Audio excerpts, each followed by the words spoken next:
Hi, welcome. It is the 90-Day Website Mastery Podcast, your perfect companion to our 90-Day Website Mastery Program, and of course, our recently published book, WebProud. We are live. We're live on Instagram, we're live on LinkedIn, we are live on YouTube, or perhaps you're listening right now to the podcast on one of your favorite podcast platforms.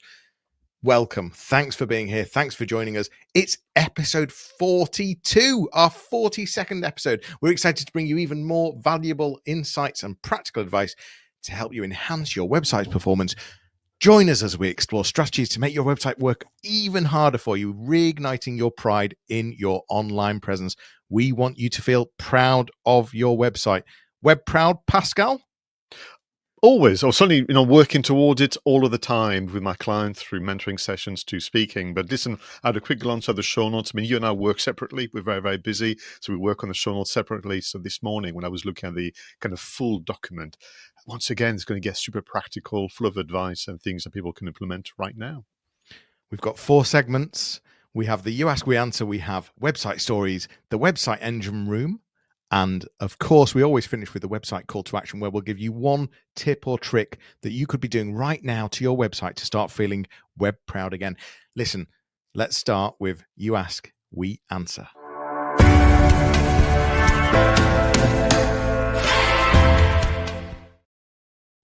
Now, this one is inspired by last week I was doing a mentoring session, and we work on a number of things to do with the client's digital presence. And they actually had this interesting query question, which I would love to hear what you think. So the situation was, and so my website designer, has asked for copies of my 2025 customer personas or customer avatars. And the client reacted saying, I don't think I've done this before. Where would you start? What say you, Johnny Ross? Yeah, well, this is interesting because with the different clients I work with, the number of different clients, you find that either they've never heard of personas or target or really thought properly about target audiences, or they do have them and they're out of date, or they have them and they don't use them. And or you've got your sort of top 5% that have them and are using them correctly.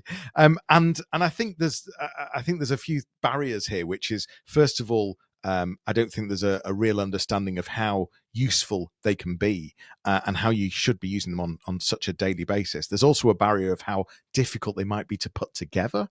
And if you're sort of forced to sort of sit down and start doing them straight away, then you can end up getting quite a mind block as well and sort of not knowing where to start.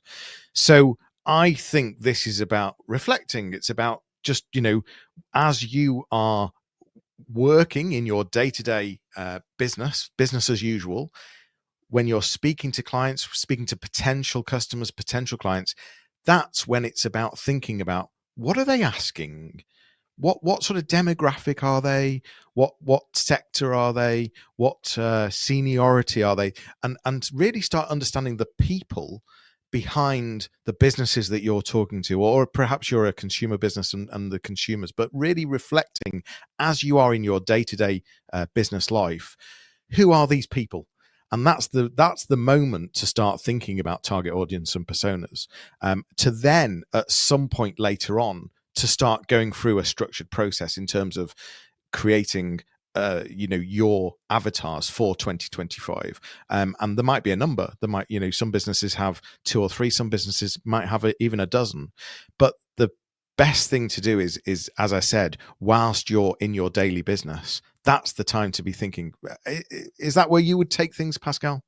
Yeah, listen, I've done all sorts. When we do doing the workshops. So let's see. Now let's sit down and for the next hour, let's create the avatar, the archetype, whatever you want to call them.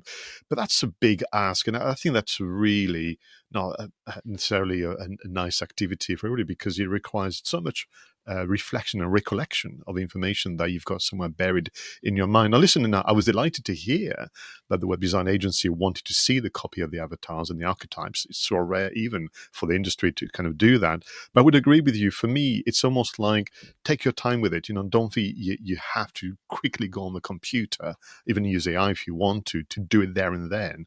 I think you should give yourself days, if not weeks of reflection. So look back at the older book as well, reconnect with the content contracts and the kind of exchanges that have been really enjoyable to you, because I think that should work for you as well. So the idea of capturing a description of your ideal customer means that it's work for you as well as for them. And then you kind of slowly but surely have lots of notes and post-its, jotted down in different kind of sources, and then you can start to structure that. And what I want to do is suggest to people that you should have your own template. Don't worry about necessarily what others have done before. I mean, by all means, for inspiration, you can go online and look for some information. Perhaps you can ask AI for some suggestions. But I think that persona, that archetype, that document that you've created, in the end, needs to feel like your own creation. And I think you're right. Therefore, you'd be using it more than once. It's not just for the website. It's for the next social media marketing strategy. It's for the next kind of content series. It's for SEO. You should always go back, because within the information contained by the summary statement, if you will, Johnny, there'd be lots of nuggets of information about why they wouldn't want to work with you, their pain point, the questions they have, and all those things that is there to remind you about the way you should approach driving traffic to your website and running the website when it's not your full-time occupation.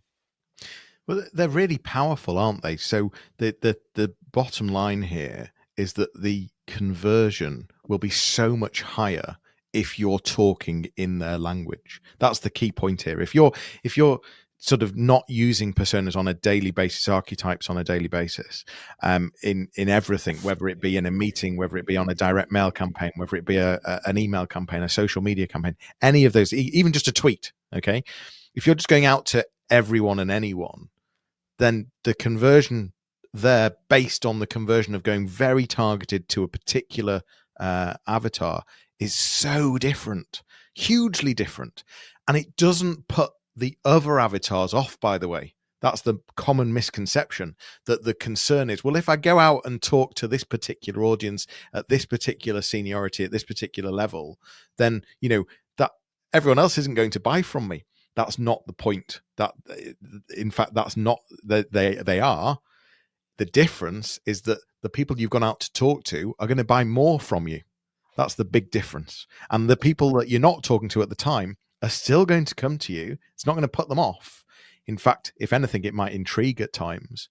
And there's nothing to, at some point, talk to those other avatars as well, of course. So the numbers show, the facts are that it will increase your conversion rates. Avatars are really important.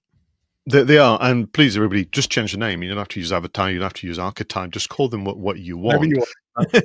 You never quite, that's important, because you have to own it. And this takes me into, I'm kind of tapping into my memory bank in when we crafted, WebProud, the book, and we talk about the 5 steps to becoming proud of your website again. And there's a chapter, if memory serves, is chapter 2, where you and I talk about building those profiles and actually aligning them to the 4 types of visitors. For those of you who've read the book, that you're going to remember this. We talk about the investigator, we talk about the relationship builder, we talk about the dreamer, we talk about the negotiator, and they all have key questions to make sure that your website experience is relevant and engaging. So do the research, and then affix some of the advice you can find in the books and other episode of this show. And I think what you'll have is something that, for me, it's a bit like, when people do a business plan or a marketing plan, they do it once, they don't look at it again.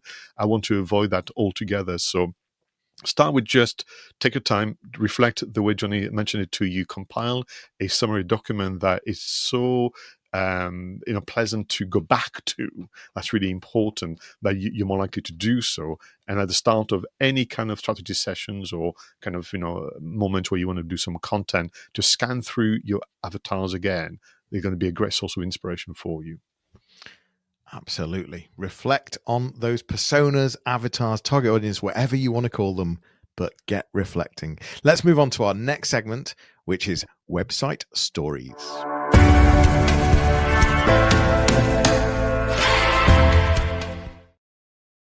Now, in this segment of the show, we take pleasure in reviewing a piece of content. Could be an article, a podcast, an infographic, something that can help us reflect what it means to be a website manager in today's economy. And Johnny, I've gone for an article which has a very interesting title, which is as follows: Is Universal Search Optimization Queen in the New SEO Landscape? This is written by Umesh Panchal, who is a CMO and CEO of Next Level Web Solution. It was for the platform cmsy.com. Taking care of the introduction to this article, I'm going to go straight into it because I want people to actually read the article. This is something that should be shared around the office as well.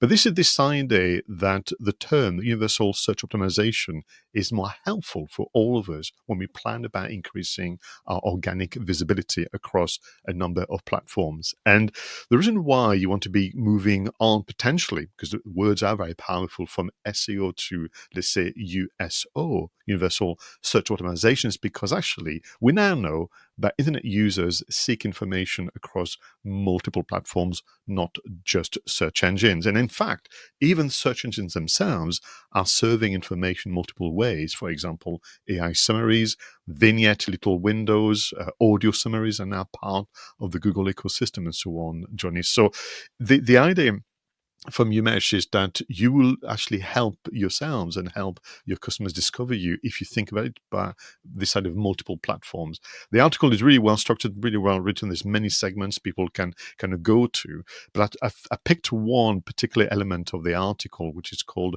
where you should focus your USO, Universal Search Optimization efforts. And I wanted to get your reaction. So say, by all means, of course, continue to do what you've been doing, what's working well on what is now called, interestingly, traditional search engines.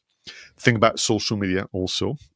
Think about AI search. So you've got two types, and you've got obviously the AI summaries within search engine, but of course you've got platforms like ChatGPT, Perplexity, and others are now used more frequently than ever before for searching, not just for content creation and something else. Don't forget e-commerce marketplace from Amazon to Etsy and a few others. And they are now, although I would say they're not necessarily emerging channels, but channels that are taking away some of that internet time budget, podcast forums, app stores, printed media that's moving to digital media, you name it. So, thinking about the typical day of your avatars or customer archetypes, it is likely that their internet time usage is now shared a bit more evenly across those, not just the search engines. Hence why we, as marketers, need to think about multiple platforms, not just the search engines. USO instead of SEO, or is it combined? A really, really good point, especially as the landscape is changing so fast as well. And the shift from people using what is rightly called the traditional search engines, the Googles, the Bings, etc., to different platforms. I've got 5 children, and I watch my 11-year-old in fact, sorry, she turned 12 only last week. My 12-year-old, and I watch how she uses her device, and she's searching on. She doesn't go to Google or AI. She's going to TikTok and Snapchat for just a traditional search that we would automatically go to Google. So nothing to do with TikTok content or Snapchat content, but that's where she would search for something to do with school or something to do with, if she's trying to find something out. So users are really shifting how they are using search, and the move to AI for ChatGPT, Perplexity, Gemini, etc., on how to find things is huge, because that's doing a lot of the legwork. Typically, we'd go to Google, we'd then have to sort of go through each website, start picking them apart. Do we want that one? Do we want that one? Now we can just go to Perplexity, go into a deep search, deep research, and say, right, this is what I want to achieve. Go and find it for me. And it's frightening. So you absolutely have to be considering USO, but the principles are quite similar. So it's about structuring the data. It's about user experience. It's about making sure that things are mobile friendly. And it's about diversifying your content types so that it's not just all text, or it's not just all video, it's not just all audio. It's a mixture of everything, because that's what even the traditional search engines are pulling in. They're pulling in lots of different types of content. The AI tools are pulling in lots of different types of content. So it's about having diversification, having it very structured, focusing on user experience, focusing on mobile, making sure that mobile is really part of the strategy, and keeping an eye on things, going to some of these, going to the likes of TikTok and doing a search to get some understanding of what competitors or what other organizations or businesses are actually doing to stand out in these things. And of course, I've not mentioned podcast platforms as well. So it really is just thinking holistically about all the different types of content you've got and all the different ways that content could be found. Really, really important point. And that means that therefore within your customer profile, the avatar, the archetype, there will be a section that talks about habits and behavior. And therefore you could almost, follow the list from Umesh, and list, search engine, social media, AI search, shopping platform, emerging channels, podcast, forums, and more, and literally do a bit of investigation. Are my customers likely to have this particular behavior when they're looking for information? What is comforting, though, and the article kind of makes that point, is that all those platforms, they can only serve the content that exists. So as content creators, we have some element of control. It's not as if you just sit there in despair that you don't know what to do. What you have to do, and I think that's what you were hinting at, is perhaps actually create a more content rich experience based on the information that you got from the archetype. So there was a phase, and they're still in there, when I see that with my clients, where people felt that you had to keep things short form, succinct, get to the point quick, don't overwhelm people with information, too much copy, too many images, too long videos. But I think that would be a very unwise strategy in the context of universal search optimization, when actually people are seeking out different ranges of information. They have different questions, they have different wants and needs, and actually it is your job to have parity between how helpful you're going to be face-to-face and how helpful you are in advance during their kind of internet usage. Yeah, the topic, diversification of content, absolutely. There's no point just going for short form only. It's about having a real good mixture. Obviously, understanding your target audience. I know I talked about TikTok and Snapchat there, and some of you might be thinking, well, hang on, my audience isn't on there. But what I'm suggesting is you can learn from those platforms in terms of the sorts of content that you need to be doing to make sure that you're reaching your audience on the platforms they're using. But I think there's things you can learn from TikTok. And I'll tell you now, I was looking for a particular product only yesterday. I did not use Google. I used AI. And I found exactly what I wanted, and it was so much quicker. And I couldn't believe what it found me as well. I honestly believe that I could have found it in Google, but it would take me a long time.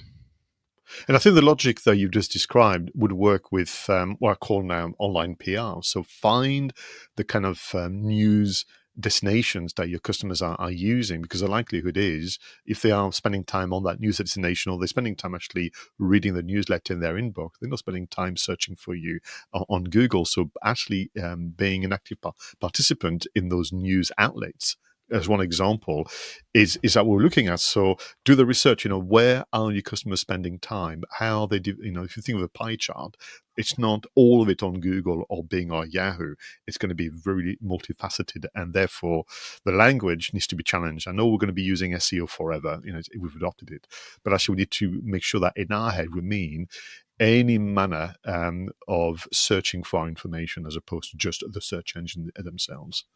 Consider your USO. Let's move to our next segment, the website engine room.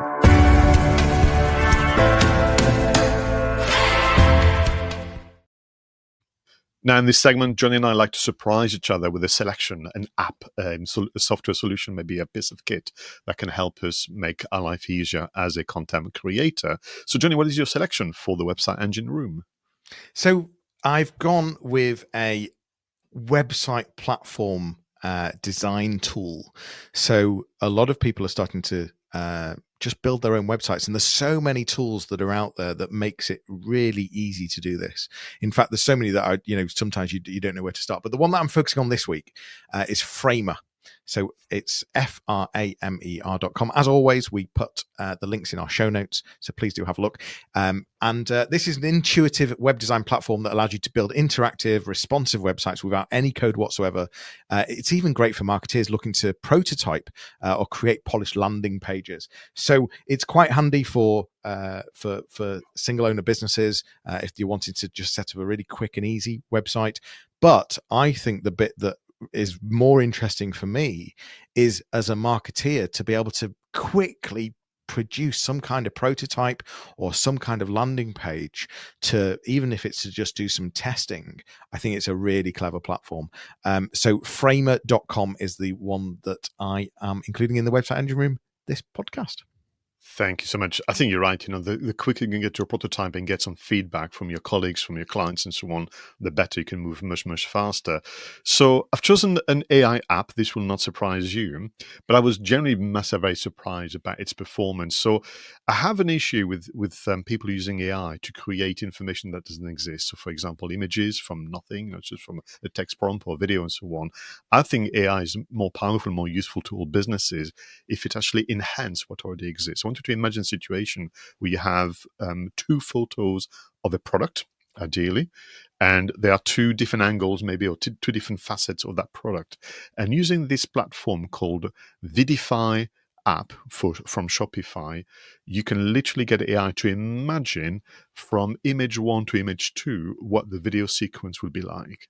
And you end up with something that is static to begin with, so maybe let's say it's an outfit, maybe it's a jacket that is worn, from the back, and then you can see the image, from the front, and they are two static images, and it's just not engaging enough, or just not convincing enough. And what Vidify can do is imagine what a 20-second scene would look like, and literally from those two images you end up with a video that you can upload, and you can then use your imagination. You could have maybe this for an ebook, you can have this for anything you want to sell, for venues maybe. And that's what I really want people to try out. You may not necessarily use it all of the time, but I want people to shift their mindset from using AI to create information that doesn't exist, as opposed to using AI to enhance the experience of that information that I've already crafted, the photography, the text, the short video that can become longer, and so on. And AI can really do a very, very clever job of literally extrapolating the bits in the middle. So image 1, image 2, and then you have a scene with motion between those two platforms using Vidify, the app for Shopify e-commerce platforms. I am loving some of those video AI apps right now, and I think you can bring stuff to life very quickly and easily. But I love the application that you're talking about there in terms of product. Very clever indeed. Daniel Watts is watching right now. He's put a comment on, which I think is a really interesting comment. He's put, "Is AI the death of Google?" Big statement. I was at a MailChimp conference last year, and in fact it wasn't MailChimp, it was Brighton SEO. I was at Brighton SEO last year, and I saw John Muller, and I asked him exactly the same question. He obviously didn't take it very well. For me, what is interesting is we are literally 3 weeks away from the Google annual conference, Google I/O. And I can only imagine that they're going to be fighting back quite robustly. So Dan, I don't think so, because I think what we're going to have is a battle between, are people going to become Gemini users and they'll still be using the Google products? Are they going to be Copilot users? That'd be Microsoft. Or are we going to be rebels and use independents like ChatGPT, Perplexity, and all the others, perhaps a mixture? But I don't think so. But what I detect is certainly the way they're going to serve information is going to catch people out who have not put the time and effort in their content creation. Yeah, I think they're investing heavily in Gemini. They are integrating it heavily into search, and they are going to try their very damnedest to keep a segment of the audience. But I don't see it as the death. I think we are so ingrained into their ecosystem in terms of the tools. So as a marketeer, whether that be things like Looker Studio, Google Analytics, of course Google Drive, of course Gmail, we're so integrated into the system, and so many other apps that they have, that I don't see the search particularly going not the death of it anyway. But they're going to have to fight hard. They're going to have to stay up front, and I think, well, I'm not sure if it's good as a consumer or not, but Is AI good for a consumer? Who knows? But in terms of the output and how clever the AI is becoming from a marketeer's point of view, I can only see that advancing and that's forcing Google to advance in a better way for marketeers right now. So yeah, very good question, interesting, and let's wait and see where we get to. Let's move on to our last segment, which is the website call to action.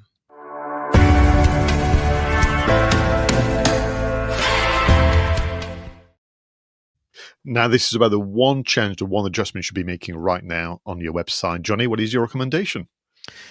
Really simple. So the point of this is that it's just one simple change that you could make that could increase conversion, could increase leads, could increase time spent on your website, and to help you feel more proud of your website. So really simple. It's nothing new either. It's about adding a little badge onto content or products. And that badge, for example, could be just a little new sticker. So a little sticker, little visual sticker that sits on top of content or product with the word new. Now, some of you, if you've got e-commerce, perhaps you've already using this sticker, and it's I was using it back in 99 on a sunglass website, on an e-commerce sunglass website. But if you have a look at traditional B&B websites right now, none of them are using stickers on their blog content to try and attract people to click through. So just adding that little sticker, whether it be categories or whether it be that new badge or something that's going to encourage exploration and draw attention to that particular product or that particular piece of content. Add badges, add stickers. That's my website call to action for this episode. Hey, I love it. I mean, it's so simple. And in fact, it takes me back. We used to do this all the time with print media. And sometimes, those habits we just kind of forget, but because you go digital. Now, by pure accident, I want people to accuse us that I know what we're doing. I also have something which is to do with encouraging exploration of your website. And this came about as a personal experience of someone that I follow on LinkedIn. And they share information, and you take it in, via LinkedIn. Sometimes they share the URL and you choose not to click, whatever, it's all that. But when I did click on the URL and actually went on their website, that website was really good. And there were sections and features that I just didn't know existed because the habit was to consume the information via social media. So I came up with this idea of actually you should on a regular basis highlight and promote the key section of your website. So instead of doing the bit which we all do of here's a summary statement about my amazing content and please click on the link to go and check it out, which people tend not to. I think that it's appropriate to have within your diary of social media post something that just led to literally summarize the bit of the website people perhaps don't know about or have forgotten about. So for me, my recommendation is review how you are representing your website on social media. Put together a plan to break down the key section and the key features that you've spent so much time and effort and money, building for your audience, and literally let people know that precisely about the website experience, as opposed to just doing it via content sharing. So that is my call to action for today. Fantastic. What a great episode. We've talked about USO, Universal Search Optimization, the thoughts of really not just thinking about Google, but thinking about all your different types of content and how you can optimize for all the different ways users engage with content online digitally. Also about customer avatars, whether you call them personas, target audience, whatever you want to call them, how important they are, and don't forget about them. And you don't have to force yourself to do them, but start thinking about it in your next meeting or your next phone call. Start defining the type of person that you're talking to. I think that's really important. We've covered the website engine room, where we talked about a couple of apps bringing your products to life with video, and how to prototype websites really easier with Framer, and call to actions on your website using badges and stickers to encourage that exploration or to get people to click through more, and Pascal's final point around representing your website on how you represent your website on social media accounts, and finding ways to highlight the key sections and unique features of your website. Great episode, Pascal. Thank you very much for the hosting and also for allowing me to do the research this week. And more importantly, you, viewers and listeners, do send us your questions, send us your challenges. Show us as well the before and after. I mean, we've mentioned that before, but this idea of if you've acted on the website and it's now created some lovely results for you, let us know as well. Would love to know. And we always welcome they keep coming in, the reactions and thoughts on the book as well.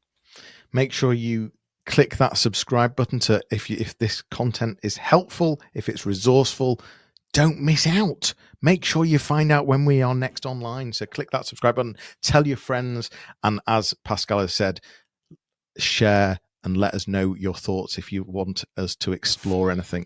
What a great episode. That's the wrap for episode 42 of the 90-Day Website Mastery Podcast, your audio companion to the 90-Day Website Mastery Program. For more information, visit 90daymarketingmastery.com, where you can book a discovery call with either myself or Pascal. And of course, get over to Amazon for our book, WebProud, out now. Please do have a look and support us. That would be amazing.